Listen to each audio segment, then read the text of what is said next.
আধুনিকতার ছোঁয়ায় জৌলুস সারাচ্ছে কামার শিল্প, নেই আগের মতো ব্যস্ততা। পিরোজপুর থেকে প্রতিনিধি প্রান্ত মিস্ত্রির পাঠানো তথ্যচিত্রে ডেস্ক রিপোর্ট।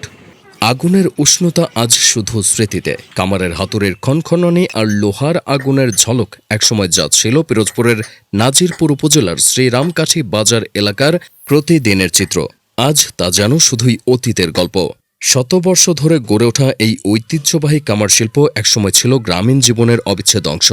একসময় শ্রীরামকাঠি বাজারের কামার পট্টিতে ভোর থেকে সন্ধ্যা পর্যন্ত জ্বলত আগুন, হাতুড়ির শব্দে মুখর থাকত চারপাশ।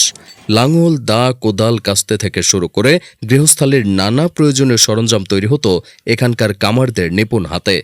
আশপাশের গ্রামের কৃষকরা তাদের কৃষি সরঞ্জামের জন্য পুরোপুরি নির্ভর করতেন এই বাজারের কামারদের ওপর। স্থানীয় কামাররা জানান, একসময় বাজারের অধিকাংশ সময় তাদের কাজের ব্যস্ততা থাকত। কৃষি মৌসুমের লাঙল, কোদাল ও কাস্তে তৈরিতে রাত দিন পরিশ্রম করতে হতো।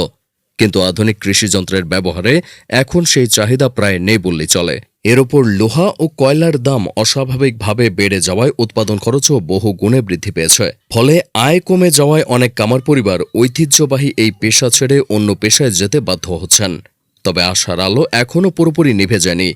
বিশেষজ্ঞদের মতে, কামারদের নিখুঁত দক্ষতা ও শিল্পবোধ আজও অনন্য। আধুনিক প্রশিক্ষণ, সরকারি পৃষ্ঠপোষকতা, সহজ ঋণ সুবিধা এবং পণ্যের বাজারজাতকরণ নিশ্চিত করা গেলে এই প্রাচীন শিল্প আবারও নতুন প্রাণ ফিরে পেতে পারে।